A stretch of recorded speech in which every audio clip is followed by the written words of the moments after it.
এখন দুটি গুরুত্বপূর্ণ বিষয় নিয়ে আপনাদের সামনে কথা বলতে চাই।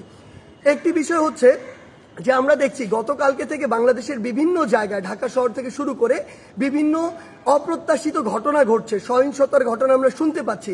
আমরা আপনাদেরকে স্পষ্ট করে বলতে চাই, এই যে বাংলাদেশের ছাত্র সমাজ একটি এত বড় আন্দোলন করেছে, একটি ফ্যাসিস্ট একটি সরকারের যে একটি পতন ঘটিয়েছে, সেটি আমরা এই কারণে করিনি যে একজন নির্যাতক চলে যাবে আরেকজন নির্যাতক এসে সেই জায়গাটি নিবে। এটি আমরা আমাদের জায়গা থেকে কোনোদিনও মানব না। বরং এই যে নির্যাতনের যে প্রসেসটি রয়েছে, যে সিস্টেমটি রয়েছে, এই সিস্টেমটি ছাত্র সমাজ বা বর্তমান বাংলাদেশের যে প্রজন্ম তারা চায় না। সেই নির্যাতনের সিস্টেমটি চেঞ্জ করার জন্য আমরা আমাদের এই আন্দোলনটি করেছি, এই অভ্যুত্থানটি ঘটিয়েছি পুরো বাংলাদেশের মানুষকে নিয়ে। সেই জায়গা থেকে বিভিন্ন রাজনৈতিক মতাদর্শ, সে বিরোধী মতাদর্শ হতে পারে কিংবা বিভিন্ন যে রাজনৈতিক মতাদর্শে যা ছাত্র সংগঠন বিভিন্ন রয়েছে, তাদের কথা বিভিন্নভাবে শোনা যাচ্ছে যে তারা প্রতিহিংসার বশবর্তী হয়ে এই বিভিন্ন ভাঙচুরগুলো চালাচ্ছে। আমরা স্পষ্ট করে বলে দিতে চাই, এই বাংলাদেশে এরকম যদি অন্যায় বা অপরাধ যেগুলো হচ্ছে এগুলোর অবশ্যই প্রত্যেকটির বিচার হবে।